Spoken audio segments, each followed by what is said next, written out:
கர்த்தருடைய நாமம் பரிசுத்தப்படுவதாக.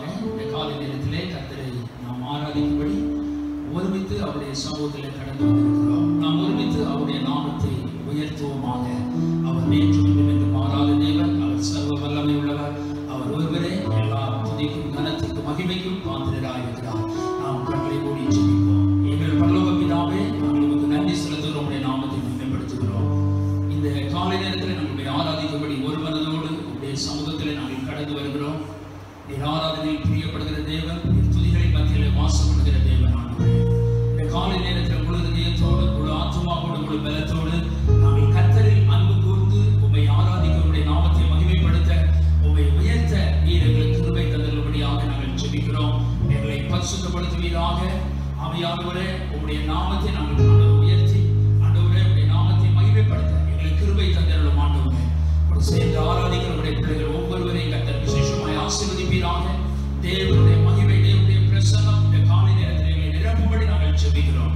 உங்களுடைய விடுதலையும் உங்களுடைய ஆசீர்வாதத்தையும் இந்த காலை நேரத்தில் நாங்கள் சுதந்திரித்துக் கொள்ள கர்த்தருடைய ஆவியானவர் எங்களுக்கு கிருபை தருவீராக. ஆராதனை முழுமையான அவருடைய பகுதிகளை கர்த்தர் பொறுப்படுத்திக் கொள்ளும்படி ஜெபிக்கிறோம். எல்லா துதிகர மகிமை யாவை நாங்கள் மத்தியை செலுத்துகிறோம். இரட்சகர் இயேசுவின் நாமத்தில் ஜெபிக்கிறோம் நல்ல பிதாவே. ஆமென். ஆமென். பாடலை பாடி இந்த நேரத்தில் நாம் கர்த்தரை மகிமைப்படுத்துவோம். யூதாவின் ராஜசிங்கம் நீரே, அல்பாவும் உமைகாவும் நீரே, வல்லமை பலன் ஞானம் மகிமை துதியை பெற்றுக்கொள்ள பாத்திரர் நீரே. இதான பாடலை பாடி நாம் கர்த்தரை ஆராதிப்போம். ஸ்தோத்திரம்.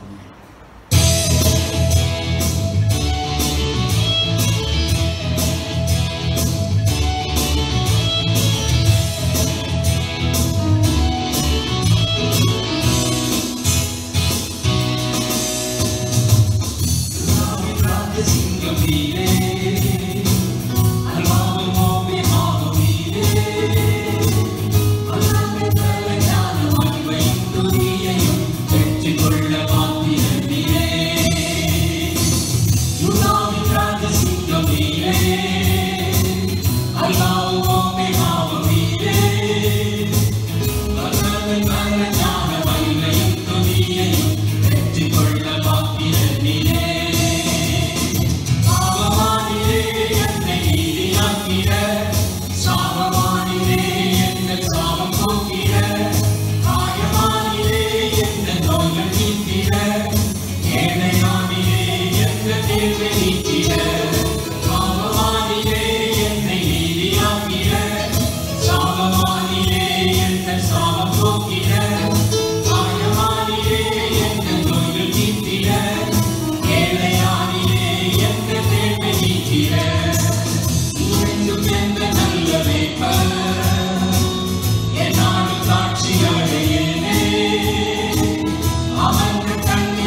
வல்லமை பல ஞான வலிமையும் துதியையும் வெற்றி கொள்ள பாத்திரம் நீரே.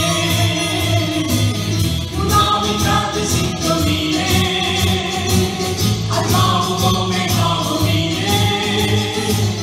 வல்லமை பல ஞான வலிமையும் துதியையும் வெற்றி கொள்ள பாத்திரம் நீரே.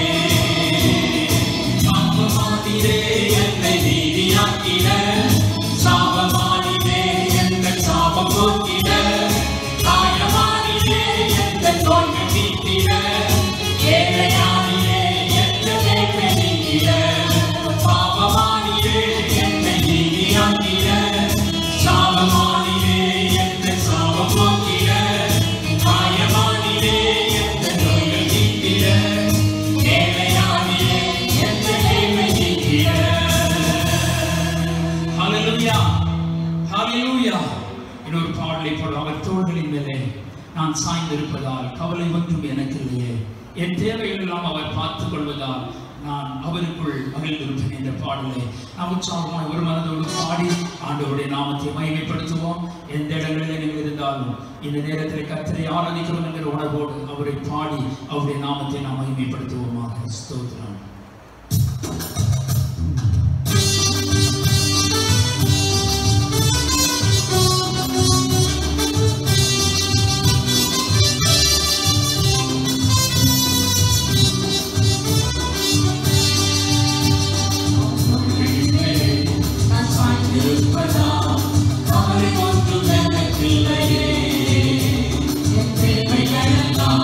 அவர் பார்த்துக் கொள்வதா அவருக்குள்ளே மறைந்து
சொல்லுவோம். ஹalleluya.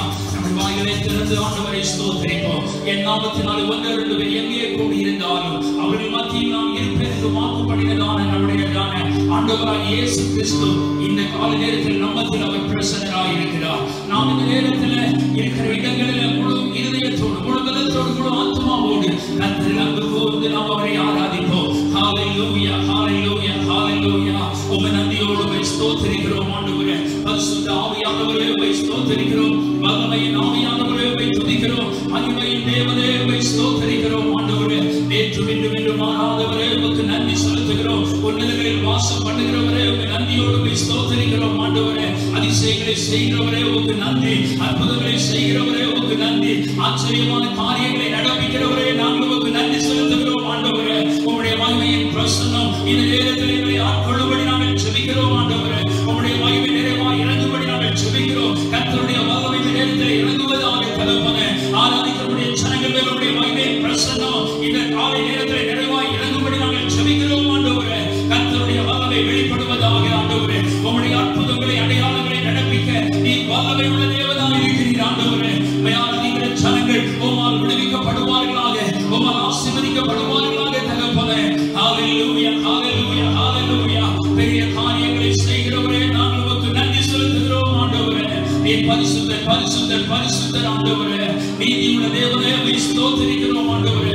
ஒருவராய் பெரிய அதிசயங்களை செய்கிறவரே உமக்கு நன்றி செலுத்துகிறோம் ஆண்டவரே. அற்புதங்களின் தேவனே உமக்கு நன்றி ஆண்டவரே.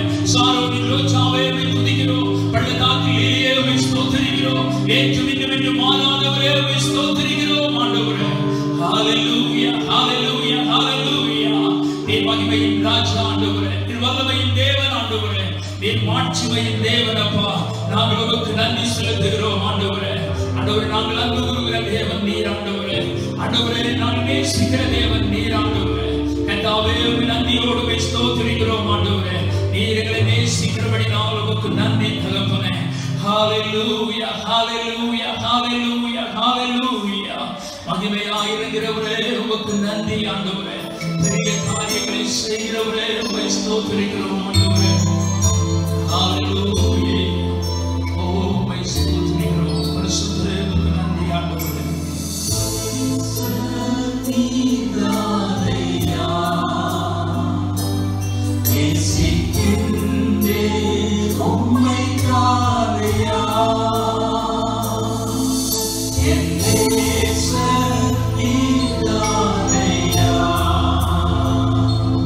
நேசிக்கின்றே உம்மை காலையா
இரட்சகர் இயேசுவின் நாமத்தில் ஜெபிக்கிறோம் நல்ல பிதாவே. ஆமென்.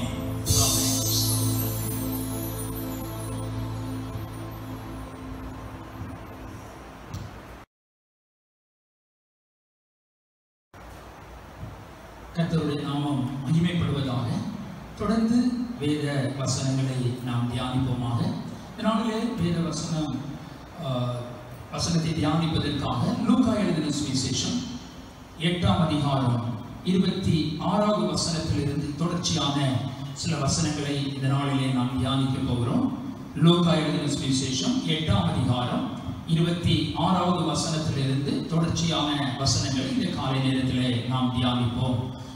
பின்பு கலிலேயாவுக்கு எதிரான கதிரேனருடைய நாட்டில் சேர்ந்தார்கள். அவர் கரையில் இறங்கின போது நெடுநாளாய் பிசாசுகள் பிடித்தவனும் வஸ்திரம் தெரியாதவனும் வீட்டில் தங்காமல் பிரேத கல்லறைகளிலே தங்கினவனுமாயிருந்த அந்த பட்டணத்து மனுஷன் ஒருவன் அவருக்கு எதிராக வந்தான் என்று சொல்லி அங்கே எழுதப்பட்டிருக்கிறதை பார்க்கிறோம். அடுத்த வசனத்திலே அவன் இயேசுவை கண்டபோது கூக்குரலிட்டு அவருக்கு முன்பாக விழுந்து, இயேசுவே, உன்னதமான தேவனுடைய குமாரனே, எனக்கும் உமக்கும் என்ன? என்னை வேதனைப்படுத்தாதபடிக்கு உம்மை வேண்டிக் கொள்கிறேன் என்று மகா சத்தத்தோடு சொன்னான் என்று சொல்லப்பட்டிருக்கிறது. இங்கே ஆண்டவராகிய இயேசு கிறிஸ்து ஒரு மனுஷனுடைய வாழ்க்கையிலே 6000க்கும் அதிகமான பிசாசுகள் பிடித்திருந்த ஒரு மனுஷனுடைய வாழ்க்கையை அவர் சுகப்படுத்தியதை, அவருடைய வாழ்க்கையில் பிசாசுகள் துரத்தப்பட்டு அவன் சுகமடைந்ததை குறித்து இந்த வேத பகுதியிலே நாம் வாசிக்கிறோம். ஆண்டவருடைய நாமம் மகிமைப்படுவதாக. ஆண்டவர் இயேசு கிறிஸ்து இந்த உலகத்திலே வந்ததான நோக்கங்கள் மிக மிக முக்கியமானது. வேத வசனத்திலே நாம் பார்க்கிறதான நேரத்தில் 1 தீமோத்தேயுவின் புஸ்தகம் 1ஆம் அதிகாரம் 15வது வசனத்திலே சொல்லப்பட்டிருக்கிறது, பாவிகளை ரட்சிக்க கிறிஸ்து இயேசு உலகத்தில் வந்தார் என்று சொல்லி பார்க்கிறோம். பாவிகளை ரட்சிக்க, பாவத்திலிருந்து மனுஷனை மீட்கும்படியாக அவர் தன்னை பலியாக ஒப்புக் கொடுக்கும்படி இந்த உலகத்துக்கு வந்தார் என்று சொல்லி பார்க்கிறோம். மத்தேயு எழுதின சுவிசேஷம் 9ஆம் அதிகாரம் 13வது வசனத்தை வாசிக்கும் போது அங்கே சொல்லப்பட்டிருக்கிறது, பாவிகளையே மனம் திரும்புகிறதற்கு அழைக்க வந்தேன் என்றார் என்று சொல்லப்பட்டிருக்கிறது. முக்கியமான ஒரு நோக்கம் பாவிகளை ரட்சிக்க கிறிஸ்து இயேசு உலகத்தில் வந்தார். அடுத்ததாக நாம் பார்க்கிற நேரத்தில் 1 யோவான் 3ஆம் அதிகாரம் 8வது வசனத்தை வாசிக்கும் போது 1 யோவான் 3:8 சொல்லப்பட்டிருக்கிறது, பிசாசுடைய கிரியைகளை அழிக்கும்படிக்கு தேவனுடைய குமாரன் வெளிப்பட்டார் என்று சொல்லி பார்க்கிறோம். பிசாசுடைய கிரியைகளை அழிக்கும்படிக்கு தேவனுடைய குமாரன் வெளிப்பட்டார்.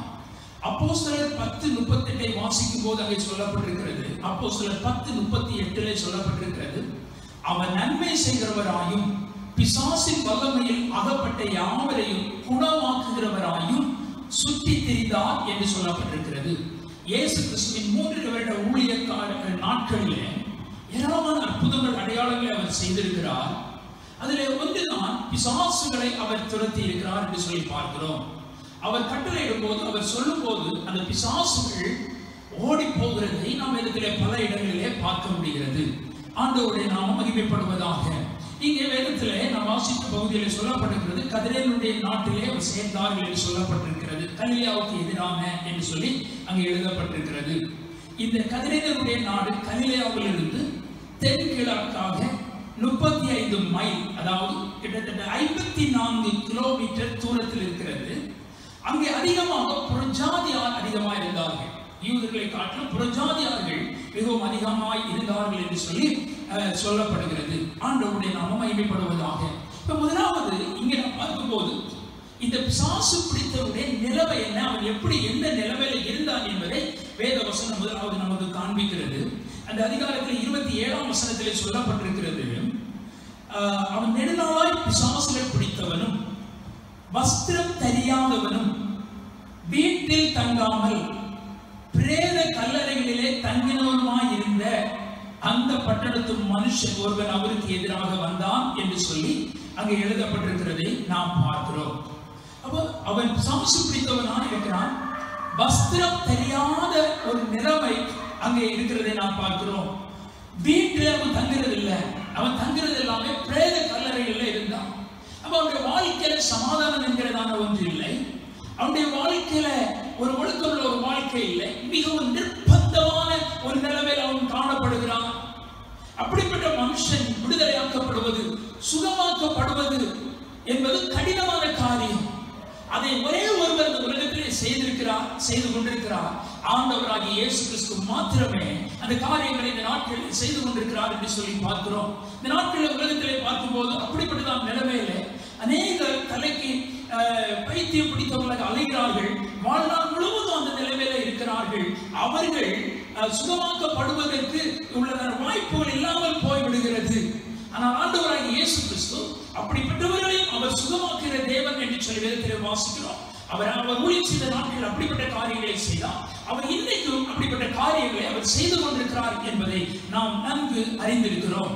அடுத்ததாக அவரை குறித்து சொல்லப்படும் போது 29வது வசனத்திலே சொல்லப்பட்டிருக்கிறது, அந்த அசுத்த ஆவி வெகு காலமாய் அவனை பிடித்திருந்தது. அவன் சங்கிலிகளினாலும் விலங்குகளினாலும் கட்டுண்டு காவல் பண்ணப்பட்டிருந்தும் கட்டுகளை முறித்து போட்டு பிசாசினால் வனாந்தரங்களுக்கு துரத்தப்பட்டிருந்தான். அவன் சங்கிலிகளினால் அவனை கட்டியிருந்தார்கள். அவன் பிசாசு அவனை வனாந்தரத்திற்கு நேராக அவனை கொண்டு போயிருக்கிறது. அவனுக்கு இளைப்பாறுதல் உள்ளதான ஒரு வாழ்க்கை அவனுடைய வாழ்க்கையில் இல்லை என்று சொல்லி நாம் பார்க்கிறோம். இந்த நிலைமையை மார்க் எழுதின சுவிசேஷத்தில் நாம் பார்க்கும்போது, மார்க் எழுதின சுவிசேஷம் 5ஆம் அதிகாரம் 3வது வசனத்தில் இருந்து வாசிக்கும் போது அங்கே சொல்லப்பட்டிருக்கிறது. மார்க் 5ஆம் அதிகாரம் 3வது வசனத்தில் இருந்து வாசிக்கும் போது, அவனுடைய குடியிருப்பு கல்லறைகளிலே இருந்தது. அவனை சங்கிலிகளினாலும் கட்ட ஒருவனாலும் கூடாதிருந்தது. அவன் அநேக தரம் விலங்குகளினாலும் சங்கிலிகளினாலும் கட்டப்பட்டிருந்தும் சங்கிலிகளை முறித்து விலங்குகளை தகர்த்து போடுவான். அவனை அடக்க ஒருவனாலும் கூடாதிருந்தது. அவன் எப்பொழுதும் இரவும் பகலும் மலைகளிலும் கல்லறைகளிலும் இருந்து கூக்குரலிட்டு கல்லுகளினாலே தன்னை காயப்படுத்திக் கொண்டிருந்தான். மிக நிர்பந்தமான ஒரு மனுஷன். அவன் மிகவும் வேதனைக்குள்ளான ஒரு மனுஷன். அவன் தான் என்ன செய்கிறது என்று செய்கிறான் என்று சொல்லி அவனுக்கு தெரியாத அளவுக்கு அவனுடைய நிலைமை மோசமா இருந்தது என்று சொல்லி நாம் பார்க்கிறோம். ஆண்டவராகிய இயேசு கிறிஸ்துவினுடைய நாமம் மகிமைப்படுவதாக. அப்படிப்பட்டதான மனுஷனுடைய வாழ்க்கையில ஆண்டவராகிய இயேசு கிறிஸ்துவை அவன் கண்டபோது என்ன நடந்தது? ஆண்டவராகிய இயேசு கிறிஸ்துவை கண்டபோது அவனுக்குள்ள இந்த பிசாசுடைய நிலைமை என்ன என்று சொல்லி வேதத்திலே நாம் வாசிக்கும் போது 28வது வசனத்திலே சொல்லப்பட்டிருக்கிறது, அவன் இயேசுவை கண்டபோது கூக்குரலிட்டு அவருக்கு முன்பாக விழுந்து, இயேசுவே, உன்னதமான தேவனுடைய குமாரனே, எனக்கும் உமக்கும் என்ன? என்னை வேதனைப்படுத்தாதபடிக்கு உம்மை வேண்டிக் கொள்கிறேன் என்று மகா சத்தத்தோட சொன்னான். அந்த மனுஷன் இயேசு கிறிஸ்துவை பார்த்தான். அவனுக்கு இயேசு கிறிஸ்துவை தெரியாது. ஆனா அவனுக்குள்ள இந்த பிசாசுக்கு இயேசு கிறிஸ்து யார் என்பது அவனுக்கு தெரிந்தது. ஆனபடினாலேதான் அவன் என்ன செய்கிறான்? இயேசுவே, அவன் கூக்குரல் இடுகிறான். இயேசுவை கண்டபோது அங்கே சொல்லப்பட்டிருக்கிறது, அவன் கூக்குரலிட்டான், அவன் சத்தம் போடுகிறான், அவன் அலறுகிறான். உன்னதமான தேவனுடைய குமாரனே, எனக்கு உமக்கும் என்ன? என்னை வேதனைப்படுத்தாதபடிக்கு உம்மை வேண்டிக் கொள்கிறேன் என்று மகா சத்தத்தோட சொன்னான் என்று எழுதப்பட்டிருக்கிறது. 31ஆம் வசனத்திலே வாசிக்கும் போது அங்கே ஏன் வேதனைப்படுத்தாதீர் என்று சொல்லி அவன் சொல்கிறான். 31ஆம் வசனத்தை வாசிக்கும் போது, தங்களை பாதாளத்திலே போக கட்டளையிடாதபடிக்கு அவைகள் அவரை வேண்டிக் கொண்டன. இப்போ இயேசு கிறிஸ்து உலகத்தில் வந்த போது பிசாசுகள் அவரை பார்த்து நடுங்குகிறது என்று சொல்லி நாம் வேதத்தில் நாம் வாசிக்கிறோம். ஆனால் இந்த பிசாசுகள் ஒரு நாள் கட்டப்படும். ஆண்டவராகிய இயேசு கிறிஸ்துவினுடைய 1000 வருட அரசாட்சி நடக்கும் போது பிசாசுகள் கட்டப்படும் என்று சொல்லி வேதத்தில் சொல்லப்படுகிறது. அதனால பிசாசுகள் என்ன செய்கிறது? அதற்கு முன்பாக தங்களுக்கு கொடுக்கப்பட்ட நாட்களிலே எவ்வளவு தீமைகளை செய்ய முடியுமோ, எவ்வளவு ஜனங்களை அழிக்க முடியுமோ, கொல்ல முடியுமோ, நரகத்துக்கு நேராக கொண்டு போக முடியுமோ, அந்த அளவுக்கு அவைகள் அதிகமாக வேலை செய்து கொண்டிருக்கிறது என்பதை நாம் அறிந்து கொள்ள வேண்டியது அவசியமா இருக்கிறது. வேதம் சொல்கிறது, அவனுக்கு கொஞ்ச காலம் கொடுக்கப்பட்டது என்று அறிந்து என்று சொல்லி வேதத்திலே நாம் வாசிக்கிறோம். அதனாலே அவனுக்கு கொடுக்கப்பட்ட கொஞ்ச காலத்துல அவன் எவ்வளவு ஜனங்களை தேவனை விட்டு விலகச் செய்து தேவனை அறிந்து கொள்ளாதபடிக்கு, ஜீவனுள்ள தேவனாகிய கர்த்தருடைய பாவமன்னிப்பை பெற்றுக் கொள்ள முடியாதபடிக்கு அதை தடை பண்ணி ஜனங்களை நரகத்துக்கு நேராக கொண்டு செல்வதற்கு அவன் முயற்சி பண்ணுகிறான் என்பதை நாம் தெளிவாக அறிந்து கொள்கிறோம். அதனாலேதான் அவர் அங்கே சொல்கிறது, தங்களை பாதாளத்திலே போக கட்டளையிடாதபடிக்கு அவைகள் அவரை வேண்டிக் கொண்டன. பாதாளத்தில் அடைக்கப்பட போகிற நாட்கள் வரப்போகிறது. ஆனால் இயேசு கிறிஸ்து வந்தபோது, இந்த உலகத்திலே வந்தபோது அவைகள் சொல்கிறது, ஒருவேளை எங்களை பாதாளத்திலே அடைத்து போட்டால் என்னுடைய கோல், என்னுடைய இலக்கு நிறைவேறாதே, அதற்கு முன்பாக நான் இதை செய்ய வேண்டுமே என்று சொல்லி அவைகள் கேட்கிறது, எங்களை நீர் அவைகளை பாதாளத்திலே போகக்கூடாதபடிக்கு, போக கட்டளையிடாதபடிக்கு அவைகள் அவரை வேண்டிக் கொண்டன என்று சொல்லி அங்கே நாம் பார்க்கிறோம். 32வது வசனத்திலேயும் 33ஆம் வசனத்திலேயும் வாசிக்கும் போது, அவரிடத்தில் அநேக பன்றிகள் கூட்டமாய் மலையிலே மேய்ந்து கொண்டிருந்தது. அந்த பன்றிகளுக்குள் போகும்படி தங்களுக்கு உத்தரவு கொடுக்க வேண்டும் என்று அவரை வேண்டிக் கொண்டன. அவைகளுக்கு உத்தரவு கொடுத்தால் அப்படியே பிசாசுகள் அந்த மனுஷனை விட்டு நீங்கி பன்றிகளுக்குள் புகுந்தன. அப்பொழுது அந்த பன்றி கூட்டம் உயர்ந்த மேட்டிலிருந்து கடலிலே பாய்ந்து அமிழ்ந்து மாண்டது என்று சொல்லி அங்கே சொல்லப்படுகிறதை நாம் பார்க்கிறோம். இங்க பார்க்கிறதான நேரத்தில் பன்றிகளுக்குள்ளே பிசாசு போனது என்று சொல்லி நாம் பார்க்கிறோம். லூக்கா எழுதின சுவிசேஷத்துல 4ஆம் அதிகாரம் 33வது வசனத்திலிருந்து சில வசனங்களை நான் வாசிக்கிறேன். லூக்கா எழுதின சுவிசேஷம் 4ஆம் அதிகாரம் 33வது வசனத்திலிருந்து அங்கே ஒரு அசுத்தாவை பிடித்திருந்த மனுஷனை குறித்து சொல்லப்படுகிறது. ஜெபாலயத்திலே அசுத்தாவை பிடித்திருந்த ஒரு மனுஷன் இருந்தான். அவன், ஐயோ நசரேயனாகிய இயேசுவே, எங்களுக்கும் உமக்கும் என்ன? எங்களை கெடுக்கவா வந்தீர்? உம்மை இன்னார் என்று அறிவேன், நீ தேவனுடைய பரிசுத்தர் என்று உரத்த சத்தமிட்டான் என்று சொல்லப்பட்டிருக்கிறது. ஒரு மனுஷனுடைய வாழ்க்கையில இருந்த பிசாசு ஆண்டவராகிய இயேசு கிறிஸ்துவை அடையாளம் கண்டு கொள்கிறதை நாம் பார்க்கிறோம். அங்கே அந்த பிசாசு அடையாளம் கண்டுகொண்டு இயேசு கிறிஸ்துவை பார்த்து சொல்கிறது, உம்மை இன்னார் என்று அறிவேன், நீ தேவனுடைய பரிசுத்தர் என்று உரத்த சத்தமிட்டான் என்று சொல்லப்படுகிறது. உண்மை யார் என்று தெரியும், நீ தேவனுடைய பரிசுத்தமான தேவன் என்பதை பிசாசுகளும் அறிந்திருக்கிறது என்பதை இந்த வசனங்களின் மூலமாக நாம் புரிந்து கொள்கிறோம். அப்போ பிசாசுகளுக்கு மெய்யான தேவனாகிய ஆண்டவராகிய இயேசு கிறிஸ்து யார் என்பதை அவைகள் அறிந்து கொள்கிறது என்று சொல்லி பார்க்கிறோம். ஆனால் இந்த உலகத்தில் இன்றைக்கு ஜனங்கள் அவரை மெய்யான தேவன் என்று, அவர் பரிசுத்தம் உள்ள தேவன் என்று, அவர் நீதி உள்ள தேவன் என்பதை உலகம் இந்த நாட்களில் அறிந்து கொள்ளவில்லை. உலகம் அவரை ஏற்றுக்கொள்ளவில்லை என்று சொல்லி பார்க்கிறோம். இயேசு கிறிஸ்து உலகத்தில் வந்த நாட்களிலேயும் அவர் தேவன் என்பதை ஜனங்கள் ஏற்றுக்கொள்ளவில்லை என்று சொல்லி நாம் வேத வசனத்தின் மூலமாக அறிந்து கொள்கிறோம். பிசாசுகள் அவரை தேவன் என்று அறிந்திருக்கிறது, ஆனால் மனுஷர்கள் அவரை தேவன் என்று அறிந்து கொள்ளவில்லை என்று சொல்லி நாம் பார்க்கிறோம். அவரே இந்த அண்ட சராசரங்களை உருவாக்கின தேவன், வானத்தையும் பூமியும் படைத்த தேவன். அவர் 2000 வருஷத்துக்கு முன்பாக அவர் பாவத்திலிருந்து மனுக்குலத்திற்கு மீட்பை கொடுப்பதற்கு மனுஷனாக இந்த உலகத்திற்கு வந்தார். அவர் வந்து பரலோகத்திற்கு, அவர் மறுபடியும் உயிர் தெழுந்து பரலோகத்திற்கு எழுப்பி போனார். அவர் போகும்போது சொன்னார், மறுபடியும் நான் வருவேன் என்று சொன்னவர். அவர் மறுபடியும் இந்த உலகத்திலே அவர் வரப்போகிறார். அவர் வரப்போகிறார் என்பதற்கு அடையாளம் இந்த உலகத்திலே தேசத்திலே பஞ்சங்கள், கொள்ளை நோய்கள், பூமி அதிர்ச்சிகள், இப்படிப்பட்டதான பயங்கரமான சம்பவங்கள் நடக்கும் என்று சொல்லி ஆண்டவராகிய இயேசு கிறிஸ்து சொன்னார். ஆகையினால் அவர் சொன்ன வார்த்தைகள் இன்றைக்கு நிறைவேறிக் கொண்டிருக்கிறது. அவருடைய வார்த்தையில ஒன்று மாறி போவதில்லை. வேதத்திலே உலகத்தில் எந்த காரியங்கள், வானமும் பூமியும் ஒழிந்து போகும், ஆனாலும் அவருடைய வேதத்தில் சொல்லப்பட்டிருக்கிறது ஒரு வார்த்தையோ அதனுடைய உறுப்பு கூட அது ஒழிந்து போகாது என்று சொல்லப்பட்டிருக்கிறது. அவர் வேதத்தில் சொல்லி இருக்கிறதன்படியாக ஒவ்வொரு காரியங்களும் இந்த உலகத்தில் இந்த நாட்களில் நிறைவேறிக் கொண்டிருக்கிறது. இன்னும் நிறைவேற வேண்டிய சில காரியங்களும் கடைசியிலே நிறைவேறுகிறதான ஒரு காலகட்டத்திற்குள்ளே நாம் வந்திருக்கிறோம். ஆகையினாலே அந்த ஆண்டவராகிய இயேசு கிறிஸ்து மறுபடியும் இந்த பூமியில அவர் வரப்போகிறார் என்று சொல்லி வேத வசனத்தின் அடிப்படையில் நாம் பார்க்கும்போது அவர் சீக்கிரமாக இந்த உலகத்திற்கு வரப்போகிறார். அவருக்காய் காத்துக் கொண்டிருக்கிற மனவாட்டியாகிய அவருடைய சபையை, அவருடைய பிள்ளைகளை, அவரை விசுவாசித்து அவரை ஏற்றுக்கொண்டு அவரை ஆராதனை செய்கிற அவருடைய பிள்ளைகளை அவர் பரலோகத்திற்கு கொண்டு போவதற்காக அவர் மறுபடியும் வரப்போகிறார் என்று சொல்லி வேதவசனத்திலே தெளிவாய் சொல்லப்பட்டிருக்கிறதை நாம் பார்க்கிறோம். ஆண்டவருடைய நாமம் மகிமைப்படுவதாக. பிசாசுகளும் அவர் தேவன் என்பதை அது அறிந்திருக்கிறது என்று சொல்லி நாம் அங்கே பார்க்கிறோம். அந்த மனுஷனுடைய திறமையை குறித்து அந்த லூக்கா 4:35 சொல்லப்படுகிறது. அதற்கு இயேசு, நீ பேசாமல் இவனை விட்டு புறப்பட்டு போய் என்றதை அதட்டினார். அப்பொழுது பிசாசு அவனை ஜனங்களின் நடுவே விழத்தள்ளி அவனுக்கு ஒரு சேதமும் செய்யாமல் அவனை விட்டு போய்விட்டது. எல்லாரும் ஆச்சரியப்பட்டு, இது என்ன வார்த்தையோ, அதிகாரத்தோடு வல்லமையோடும் அசுத்த ஆவிகளுக்கும் கட்டளை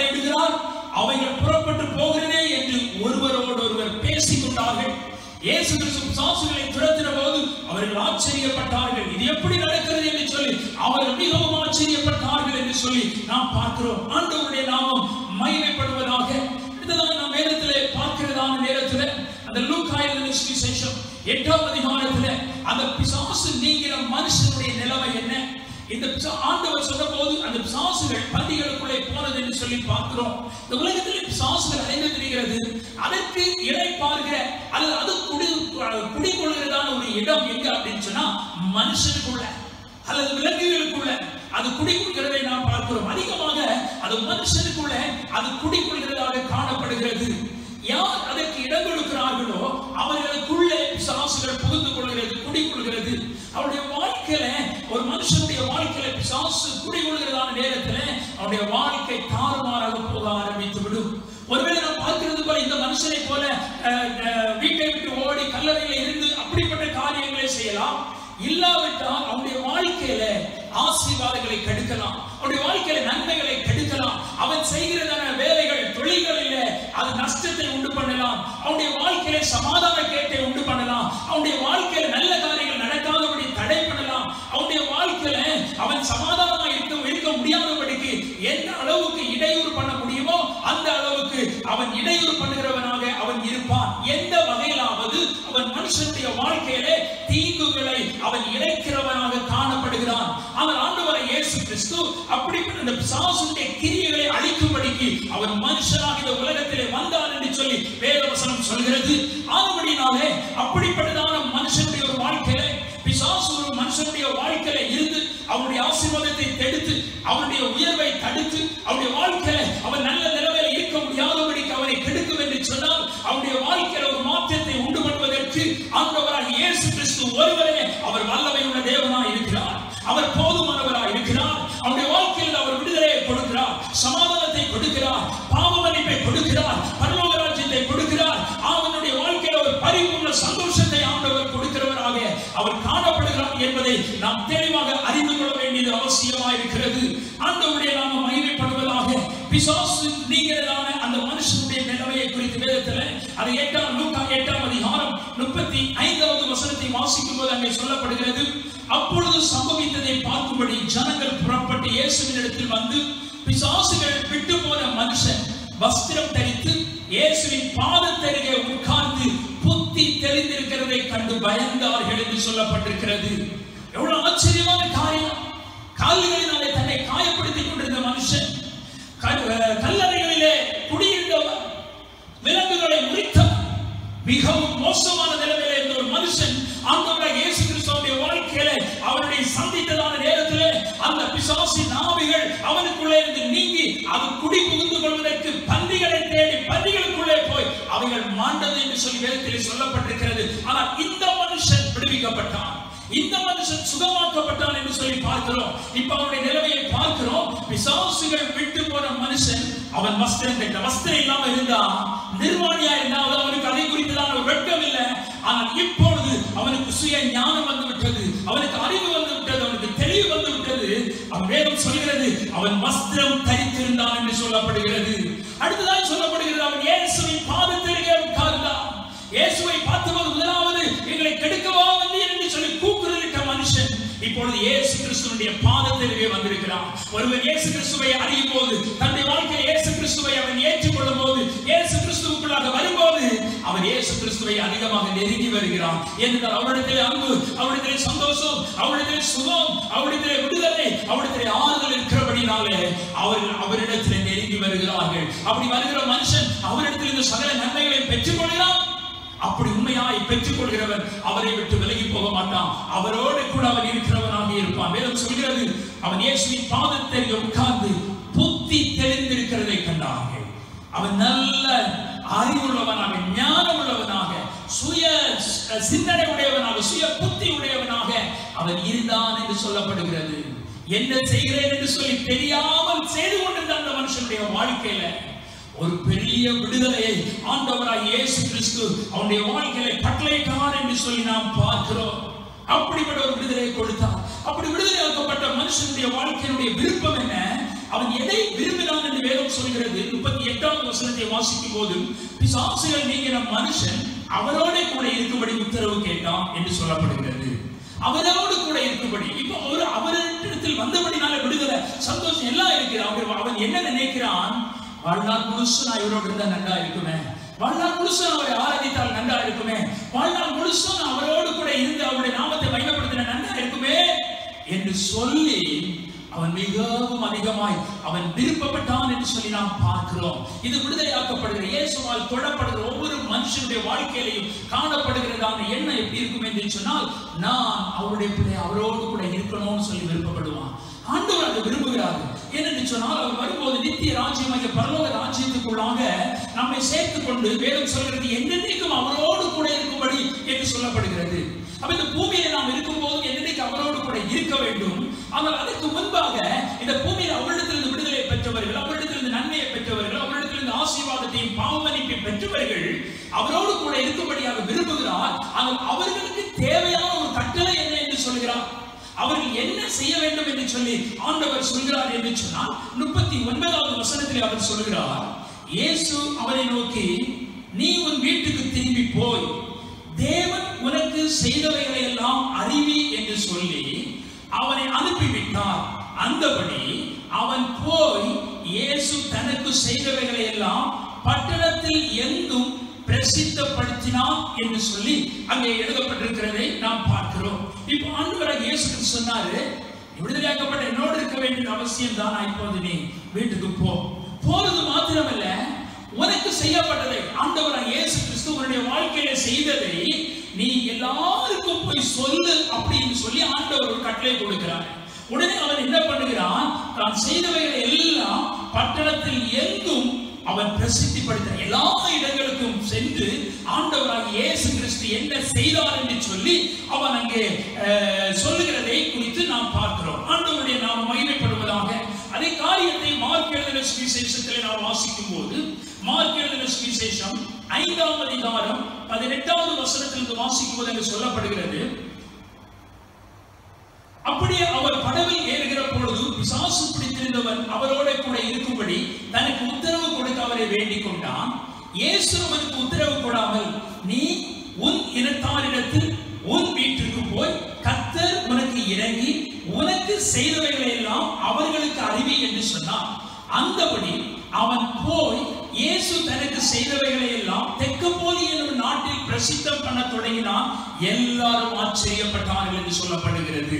அவர் தெக்கப்போலி பட்டணம் என்று சொல்லும்போது, என்கிற நாடு என்று சொல்லும்போது 10 பட்டணங்கள் அடங்கியதான ஒரு தேசம் அது. அந்த 10 பட்டணங்களுக்கும் சென்று ஆண்டவராகிய இயேசு கிறிஸ்து எனக்கு விடுதலை கொடுத்தார் என்று சொல்கிறான். அவன் சொல்லி ஆண்டவரை மகிமைப்படுத்துகிறான். ஆண்டவருடைய நாமத்தை அவன் மகிமைப்படுத்துகிறதை பார்க்கிறோம். இந்த உலகத்தில் ஆண்டவராகிய இயேசு கிறிஸ்துவினுடைய வாழ்க்கையில பாவத்தை மன்னித்து நம்மை ஆசீர்வதித்து அவருடைய பிள்ளையாக அவர் நம்மை நடத்துகிறதான அந்த நாட்களிலே நாம் எப்போதும் ஆண்டவரோடு தேவ பிரசன்னத்தில் இருப்பது மிகவும் அவசியமான ஒரு காரியம். ஆனால் ஆண்டவராகிய இயேசு கிறிஸ்து நம்மிடத்தில் கேட்டுக்கொள்கிற காரியம் என்னவென்று சொன்னால், அவரை அறியாதவர்கள், அவரை தெரியாதவர்கள், அவரிடத்தில் விடுதலையை பெற்றுக் கொள்ள வேண்டும் என்கிற எதிர்பார்ப்பில் இருக்கிற ஜனங்களுக்கு போய் ஆண்டவர் உன்னுடைய வாழ்க்கையில செய்த காரியத்தை நீ அவர்களுக்கு சொல்லு, அவர்களுக்கு அப்படிப்பட்ட விடுதலையை பெற்றுக் கொள்ளட்டும், அவர்களும் அந்த சமாதானத்தை பெற்றுக் கொள்ளட்டும், அவர்களும் அந்த ஆசீர்வாதத்தை பெற்றுக் கொள்ளட்டும் என்று சொல்லி ஆண்டவராகிய இயேசு கிறிஸ்து அதை நம்மிடத்திலே சொல்லி இருக்கிறார், நம்மிடத்திலே எதிர்பார்க்கிறார். ஆனபடினால்தான் நாம் ஆண்டவராகிய இயேசு கிறிஸ்துவை குறித்து மற்றவர்களுக்கு அறிவிக்கிறோம். நாம் பெற்ற விடுதலையை அவர்கள் பெற வேண்டும், நாம் பெற்ற சமாதானத்தை அவர்கள் பெற வேண்டும், நாம் பெற்ற பாவ மன்னிப்பை அவர்கள் பெற வேண்டும், நாம் அடைய போகிற பரலோக ராஜ்யமாகிய நித்திய வாழ்க்கையை அவர்களும் தன்னுடைய வாழ்க்கையை அடைந்து கொள்ள வேண்டும். நரகத்தில் யாரும் போய்விடக் கூடாது, நித்திய அறிவாகிய நரகத்திற்குள்ளே சென்றுவிடக் கூடாது, நித்திய வாழ்வாகிய பரலோக ராஜ்யத்திலே பிரவேசிக்க வேண்டும் என்று சொல்லி ஆண்டவராகிய இயேசு கிறிஸ்து நம் எல்லாரிடத்திலேயும் அவரை அறிந்த நாம் மற்றவர்களுக்கு அவரை அறிவிக்க வேண்டும் என்று சொல்கிறார். ஆனபடினால்தான் இன்றைக்கு நாம் ஆண்டவராகிய இயேசு கிறிஸ்துவை அறிவித்துக் கொண்டிருக்கிறோம். வேற தவறான ஒரு நோக்கத்துக்கு அல்ல. உலகத்தில் சொல்கிறார்கள் மதத்தை மாற்றுகிறார்கள் என்று சொல்லி, எந்த மனுஷனுடைய வாழ்க்கையிலையும் ஒரு மனுஷன் மதத்தை மாற்றுகிறதுனால ஒரு பிரயோஜனம் இல்லை. அவனுடைய இருதயத்தில் ஒரு மாற்றம் வர வேண்டும், அவனுடைய மனதிலே ஒரு மாற்றம் வர வேண்டும், அவனுக்கு உள்ள ஒரு மாற்றம் வர வேண்டும், அவன் பாவ மன்னிப்பை பெற வேண்டும், சமாதானத்தை பெற வேண்டும், பரலோகத்திற்கு போக வேண்டும். ஆண்டவராகிய இயேசு கிறிஸ்து ஒரு மதத்தை மதத்தை ஸ்தாபிக்க வரவில்லை. அவர் சொல்லுகிறார், நானே வழியும் சத்தியமும் ஜீவனுமாய் இருக்கிறேன், என்னாலே அல்லாமல் ஒருவரும் பிதாவினிடத்தில் வரான் என்று சொல்லுகிறார். அவர் வழியாக மார்க்கமாக இந்த உலகத்திலே வந்தார். நித்திய வாழ்க்கையாகிய பரலோக ராஜ்யத்துக்கு செல்வதற்குரிய அந்த மார்க்கத்தை நமக்கு அவர் வெளிப்படுத்தினார். அந்த ஆசீர்வாதத்தை நமக்கு அவர் தெரியப்படுத்தினார். அந்த நன்மைகளை நம்முடைய வாழ்க்கையில் அவர் அருளி செய்தார். அதை மற்றவர்கள் பெற்றுக் கொள்ளும்படி இதை அறிவியுங்கள் என்று சொல்லி ஆண்டவராகிய இயேசு கிறிஸ்து சொல்லிவிட்டு அவர் சென்றிருக்கிறார். அந்த காரியத்தை நாம் அந்த அனுபவத்தை பெற்ற நாம் அதை செய்ய வேண்டியது அவசியமாய் இருக்கிறது. ஆண்டவருடைய நாம மகிமைப்படுவதாக. யோவான் எழுதின சுவிசேஷம் 4ஆம் அதிகாரத்திலே சமாரியா ஸ்திரியை குறித்து வேதத்திலே சொல்லப்பட்டிருக்கிறது. அந்த ஸ்திரீ ஆண்டவராகிய இயேசு கிறிஸ்து அவரோடு பேசி அவளுடைய வாழ்க்கையிலே அந்த இயேசு கிறிஸ்துவை யார் என்று கண்டுகொண்ட போது உடனே அவள் ஊருக்குள்ளே ஓடி எல்லா இடத்திலும் ஆண்டவராகிய இயேசு கிறிஸ்துவை குறித்து அவள் சொல்லுகிறார்கள் என்று சொல்லி பார்க்கிறோம். அது நிமித்தம் அநேக ஜனங்கள், சமாரியாவில் அநேக ஜனங்கள் ஆண்டவராகிய இயேசு கிறிஸ்துவை அவர்கள் ஏற்றுக்கொண்டார்கள், தன்னுடைய வாழ்க்கையில விடுவிக்கப்பட்டார்கள் என்று சொல்லி வேத வசனத்திலே சொல்லப்பட்டிருக்கிறதை நாம் பார்க்கிறோம். ஆண்டவருடைய நாம மகிமைப்படுவதாக. அது மாத்திரமல்ல, அவர் மத்தேயு எழுதின சுவிசேஷம் 28ஆம் அதிகாரம் 19வது 20வது வசனத்திலே சொல்கிறார், ஆகையால் நீங்கள் புறப்பட்டு போய் சகல ஜாதிகளுக்கு சுவிசேஷத்தை பிரசங்கித்து அவர்களை சீஷராக்கி பிதா குமாரன் பரிசுத்த ஆவியினாலே அவர்களுக்கு ஞானஸ்நானம் கொடுங்கள் என்று சொல்லி ஆண்டவராகிய இயேசு கிறிஸ்து கட்டளை கொடுத்திருக்கிறார். அந்த கட்டளை நிறைவேற்ற வேண்டியது நம்முடைய கடமையா இருக்கிறது. நாம் மாத்திர நன்மைகளை அனுபவித்து சந்தோஷமா இருந்தால் போதாது. நம்மை போல அநேக ஜனங்கள் அந்த சந்தோஷம் இல்லாமல், சமாதானம் இல்லாமல், அந்த கட்டப்பட்ட மனுஷனுடைய வாழ்க்கையை நாம் பார்த்ததை போல கட்டப்பட்ட நிலைமையிலே இருக்கிறார்கள். பாவத்துக்கு அடிமையா இருக்கிறார்கள், சாபத்துக்கு அடிமையா இருக்கிறார்கள், வியாதிக்கு அடிமையா இருக்கிறார்கள். இப்படிப்பட்ட எல்லா அடிமைத்தனத்திலிருந்தும் அவர்கள் விடுவிக்கும்படியாக ஆண்டவராகிய இயேசு கிறிஸ்து நம்மை பார்த்து சொல்லுகிறார், நாம் போய் அவர்களுக்கு அறிவிக்க வேண்டும் என்று சொல்லி ஆண்டவராகிய இயேசு கிறிஸ்து சொல்லுகிறார்.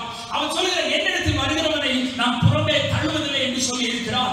யார் ஆண்டவராகிய இயேசு கிறிஸ்துவை தேடி வருகிறார்களோ, அவரை நோக்கி கூப்பிடுகிறார்களோ, அவர் ஒவ்வொருடைய வாழ்க்கையிலும் அவர் விடுதலையும், அவர் ஆசீர்வாதத்தையும், பாவ மன்னிப்பையும், சமாதானத்தையும், நித்திய ராஜ்யத்தையும் கொடுக்க அவர் வல்லமையுள்ள தேவனாய் அவர் காணப்படுகிறார். ஆண்டவருடைய நாமம் மகிமைப்படுவதாக. வேத வசனங்களில் நாம் பார்க்கிறதான நேரத்தில் அவர் மாத்திரமல்ல இந்த காரியத்தை செய்தது, அவரை பின்பற்றின அவருடைய ஜனங்களுக்கும் அவர் அந்த அதிகாரத்தை கொடுத்திருக்கிறார். மத்தேயு 10ஆம் அதிகாரம் 8வது வசனத்தை வாசிக்கும் போது மத்தேயு 10ஆம் அதிகாரம் 8வது வசனத்தில் சொல்லப்பட்டிருக்கிறது, இயேசு பிசாசுகளை துரத்த அவருடைய சீஷர்களுக்கு ஆண்டவர் கட்டளை கொடுத்தார் என்று சொல்லப்பட்டிருக்கிறது. அவருடைய சீஷர்களும் பிசாசுகளை துரத்தினார்கள் என்று சொல்லி பார்க்கிறோம். மார்க் எழுதின சுவிசேஷம் 3ஆம் அதிகாரம் 15வது வசனத்தை வாசிக்கும் போது மார்க் 3:15 சொல்லப்பட்டிருக்கிறது, வியாதிகளை குணமாக்கி பிசாசுகளை துரத்தும்படி அவர்கள் அதிகாரமுடையவர்களாய் இருக்கவும் அவர்களை ஏற்படுத்தினார். வேதம் சொல்கிறது, வியாதிகளை குணமாக்க, பிசாசுகளை துரத்த ஆண்டவர் அவர்களுக்கு அதிகாரம் கொடுத்தார் என்று சொல்லி அங்கே வேதத்திலே நாம் பார்க்கிறோம். அது மாத்திரமல்ல, மார்க் எழுதின சுவிசேஷம் 16வது அதிகாரம் 17வது வசனத்தை வாசிக்கும் போது அங்கே சொல்லப்பட்டிருக்கிறது, விசுவாசிக்கிறவர்களால் நடக்கும் அடையாளங்கள் ஆவரே என்று சொல்லி பல காரியங்கள் சொல்லப்பட்டிருக்கிறது. அதில் ஒரு காரியம், என் நாமத்தினாலே பிசாசுகளை துரத்துவார்கள் என்று சொல்லப்பட்டிருக்கிறது. ஆண்டவராகிய இயேசு கிறிஸ்து பிசாசுகளை துரத்தும்படி நமக்கு அதிகாரத்தை கொடுத்திருக்கிறார். எந்த அதிகாரம்?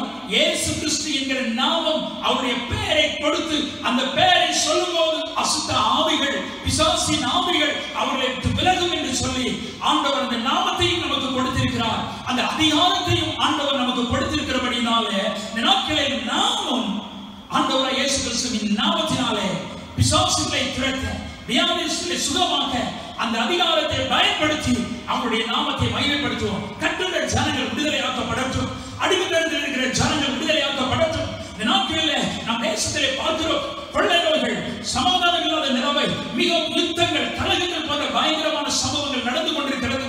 இவைகளெல்லாம் கடைசி காலத்துக்கு ஆரம்பம் என்று வேதத்திலே சொல்லப்பட்டிருக்கிறது. ஒரு கடைசி நாட்களிலே வந்திருக்கிறோம். இனி காலம் செல்லாது என்று சொல்லப்பட்டிருக்கிறது. இனி வருகிற நாட்கள் மிகவும் நிர்பந்தமான நாட்களாக இருக்கும். ஆகையினாலே ஆண்டவராகிய இயேசு கிறிஸ்து சீக்கிரம் வருவதற்கு முன்பாக இவைகளெல்லாம் நடக்கும் என்று வேதத்தில் சொல்லப்பட்டிருக்கிறபடினாலே அவர் சீக்கிரம் வரப்போகிறார் என்பதை அந்த வேத வசனங்கள், தேசத்தினுடையதான நிலைமைகள் நமக்கு காண்பிக்கிறபடினாலே இந்த நாட்களில் நாம் மாத்திரம் தேவனுடைய ராஜ்யத்துக்குள்ளே பிரவேசித்தால் போதாது, உலகத்தில் இருக்கிற எல்லா ஜனங்களும் அந்த பரலோக ராஜ்யத்துக்குள்ளே பிரவேசிக்க வேண்டும், பாவ மன்னிப்பு பெற வேண்டும், சமாதானத்தை பெற வேண்டும், இந்த உலகத்தில் நித்திய வாழ்க்கையை அவர்கள் சுதந்திரித்துக் கொள்ள வேண்டும். அப்படிப்பட்ட தேவன் வைத்திருக்கிற சகல நன்மைகளை அவர்களும் பெற்றுக் கொள்ளும்படி அவர்களிடத்தில் சொல்லுவோம், அவர்களுக்காக ஜெபிப்போம், அவர்களை விடுதலையாக்குவோம். ஆண்டவராகிய இயேசு கிறிஸ்து ஒளியாகிய அவரிடத்திலே ஜனங்கள் அவரை கண்டுகொள்ளும்படிக்கு அவரை நாம் சொல்லுவோமாக. அதன் மூலம் தேசத்திலே திரள் கூட்டமான ஜனங்கள் பாவத்திலும் சாபத்திலும் வியாதியிலும் சாசத்தை கட்டுகளிலும் அடிமைத்தனத்தில் இருக்கிற ஜனங்கள் விடுதலை பெற்றவர்களாக இயேசு கிறிஸ்துவிடத்திலே வந்து அந்த பிசாசு பிடித்த மனிதன் எப்படி சமாதானத்தோடு இருந்தானோ, வஸ்திரம் தரித்திருந்தானோ, இயேசுவோடு கூட நல்ல சுய புத்தியாக இருந்தானோ, அதே போல விடுவிக்கப்பட்டு ஜனங்கள் ஆசீர்வதிக்கப்படுவதற்கு ஆண்டவர் நம்மை ஏற்படுத்தி இருக்கிறார். நாம் காரணமாக இருக்கிறோம். அவருடைய காரியங்கள் பெரியவைகளாக இருக்கிறது. நாம் ஜெபிக்கும் போது, நாம் சொல்லும் போது அவர் அந்த காரியத்தை செய்வார். நம்மால் ஒன்று செய்ய முடியாது, நம்மால் எந்த காரியத்தை செய்ய முடியாது. அவர் நமக்கு அதிகாரத்தை கொடுத்திருக்கிறபடினாலே, அவர் அவருடைய வார்த்தையை நமக்கு கொடுத்திருக்கிறபடினாலே, அவர் நம்மோடு கூட இருக்கிறபடினாலே, அவருடைய நாமத்தை கொடுத்திருக்கிறபடினாலே அதை சொல்லும் போது, ஆண்டவராகிய இயேசு கிறிஸ்துவின் நாமத்தை சொல்லி ஜனங்களுக்காக ஜெபிக்கும் போது அங்கே ஜனங்கள் விடுதலை பெறுகிறார்கள், ஆசீர்வாதத்தை பெறுகிறார்கள், நன்மையை பெறுகிறார்கள். அப்படிப்பட்டதான ஆண்டவர் கொடுத்திருக்கிற அந்த வேலை, அந்த கடமையை இந்த நாட்களில் நாம் தொடர்ந்து நிறைவேற்றுவோம். நம் ஆண்டவரோடு கூட இருக்கிற அனுபவம் தேவை. அதோடு கூட மற்ற ஜனங்கள் ஆண்டவரோடு கூட இருக்கும்படியான அந்த நிலைமைக்கு ஜனங்களை நடத்தும்படி ஆண்டவர் நம்மை வைத்திருக்கிறார். அதை இந்த நாட்களில் நாம் எல்லோரும் செய்ய ஆரம்பிப்போம். ஆண்டவர் மகிமைப்படுவார். திருக்குடமான ஜனங்கள் அழிவின் பாதையில் இருந்து சமாதானத்தின் பாதைக்குள்ளாக வருவார்கள். ஆண்டவர் பலத்த காரியங்களை செய்வார். அதற்காக நாம் நம்மை அர்ப்பணிப்போம். கர்த்தர் பெரிய காரியங்களை செய்வார். ஆண்டவருடைய நாமம் மகிமைப்படுவதாக. நேரத்தில் ஆண்டவருடைய முகத்தை பார்த்து நாம் ஜெபிப்போம். எங்கள் பரலோகத்தின் தேவனே, உமக்கு நன்றி செலுத்துகிறோம். ஆண்டவரே, உம்முடைய வேத வசனங்களின் மூலமாக நீர் எங்களோடு பேசினபடினாலே நாங்கள் உமக்கு நன்றி செலுத்துகிறோம். ஆண்டவரே, ஆண்டவர் பிசாசினால் கட்டப்பட்ட மனுஷனுடைய வாழ்க்கையில நீர் அவனுக்கு விடுதலையை கொடுத்து, ஆண்டவருடைய சமாதானத்தை கொடுத்து, அவரை ஆண்டவருடைய சந்தோஷமான நிலைமையில நீர் வைத்தீர் என்று சொல்லி நாங்கள் பார்க்கிறோம். ஆண்டவரே, அது மாத்திரமல்ல, விடுவிக்கப்பட்ட அவன் அவரோடு உம்மோடு கூட இருக்க அவன் விரும்பினான். ஆனாலும் அதற்கு முன்பாக அவன் செய்ய வேண்டிய காரியம், அதனுடைய குடும்பத்தார், அவருடைய உறவினர், அவனுக்கு தெரிந்த மற்ற எல்லாருக்கும் அதை அறிவிக்க வேண்டும் என்று சொல்லி ஆண்டவர் விரும்பி அவனை அனுப்பிவிட்டீர் என்று சொல்லி பார்க்கிறோம். ஆண்டவரே, அதுபோல தேவனிடத்தில் இந்த நன்மைகளையும் ஆசீர்வாதங்களையும் பாவ மன்னிப்பையும் சமாதானத்தையும் பெற்ற நாங்கள் ஆண்டவர் உம்மோடு கூட இருக்க வேண்டியது அவசியம். ஆனாலும் ஆண்டவரை எங்களுக்கு நீர் கட்டளை கொடுத்திருக்கிறீர். நீங்கள் உலகம் வந்து போய் சர்வ சிருஷ்டிக்கும் சுவிசேஷத்தை பிரசங்கியுங்கள், அவரை சீசனாக்குங்கள், ஞானஸ்நானம் கொடுங்கள் என்று சொல்லி வேதத்திலே கட்டளையிட்டிருக்கிறீரப்பா. நீர் சொல்லி இருக்கிற அந்த கட்டளையை நாங்கள் நிறைவேற்றும்படிக்கு எங்களை ஒப்புக் கொடுக்கிறோம். நாங்கள் ஒவ்வொருவரும் இந்த கட்டளையை நிறைவேற்ற நாங்கள் விடுதலை பெற்றுவிட்டோம், சுகத்தை பெற்றுவிட்டோம், ஆசீர்வாதத்தை பெற்றுவிட்டோம், போதும் என்று இருந்து விடாதபடிக்கு எங்களை போல அநேகர் ஆண்டவரை விடுதலை தேவையாக, சுகம் தேவையாக, தன்னுடைய வாழ்க்கையில் சமாதான தேவையாக இந்த உலகத்தில் எதிர்பார்த்து கொண்டிருக்கிறார்கள். யாரிடத்திலே போவோம், யார் கொடுப்பார்கள் என்று சொல்லி வழி தெரியாதபடி திகைத்துக் கொண்டிருக்கிற ஏராளமான ஜனங்கள் இருக்கிறார்களே, அவர்களிடத்திலே நாங்கள் போய் ஆண்டவர் உண்மை குறித்து சொல்லி உம்முடைய வழியிலே அவர்கள் வரும்படியாக, உம்முடைய வழிகளை அவர்கள் கண்டுபிடித்த அந்த சமாதானத்தை, அந்த விடுதலையை, அந்த ஆசீர்வாதங்களை பெற்றுக் கொள்ளும்படியாக இந்த நாட்களில் நாங்கள் எல்லாருக்கும் சென்று சொல்லும்படியாக பரிசுத்த ஆவியாகிய தேவன் எங்களுக்கு கிருபைகளை தந்து நீர் பலப்படுத்துவீராக. அதன் மூலம் ஆண்டவரே, அடிமைத்தனத்தில் சமாதானம் இல்லாமல், விடுதலை இல்லாமல் அழிந்து போகிற அநேக ஜனங்கள் ஆண்டவரே, விடுதலை, சுகத்தை, ஜீவனையும் ஆண்டவரே நித்திய வாழ்க்கையை பெற்றுக் கொள்வதற்கு அது ஏதுவாக இருக்கும் என்று சொல்லி நாங்கள் அறிந்திருக்கிறோம். தொடர்ந்து உடையதான வேலை நாங்கள் செய்வதற்கு எங்கள் ஒவ்வொருவரையும் ஸ்திரப்படுத்தி, எங்கள் ஒவ்வொருடைய கரங்களை நீ பலப்படுத்தும் ஆண்டவரே. எங்கள் ஒவ்வொருவருக்கும் அந்த விசுவாசத்தை தந்து எங்களை வழிநடத்தும்படி ஜெபிக்கிறோம். எங்களை ஒப்புக் கொடுக்கிறோம் ஆண்டவரே. செய்தி கேட்ட ஒவ்வொருவரையும் கர்த்தர் ஆசீர்வதிப்பீராக.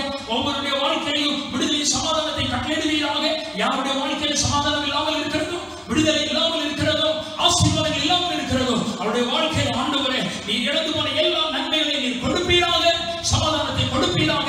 தம்முடைய வாழ்க்கைகளை முடித்துக் கொள்ளும்படி, தம்முடைய வாழ்க்கையை அழிவை தேடி ஓடுகிற ஜனங்களுக்கு இந்த நாளில் ஆண்டவராகிய இயேசு கிறிஸ்து ஆண்டவருடைய சமாதானத்தை கொடுத்து அவர்கள் தொடர்ந்து இந்த உலகத்தில் வாழும்படிக்கு அவர்களுக்கு வேண்டிய கிருபைகளை கொடுக்கும்படி ஜெபிக்கிறோம். ஆண்டவரே, ஆண்டவரே, இந்த உலகத்தில் தற்கொலை என்பது ஒரு ஆண்டவரை தற்காலிகமான ஒன்று அல்ல. ஆண்டவரை ஸ்தோத்திரம். வேதத்தின் அடிப்படையில் பார்க்கும்போது நிரந்தரமான ஒரு முடிவு அல்ல அது.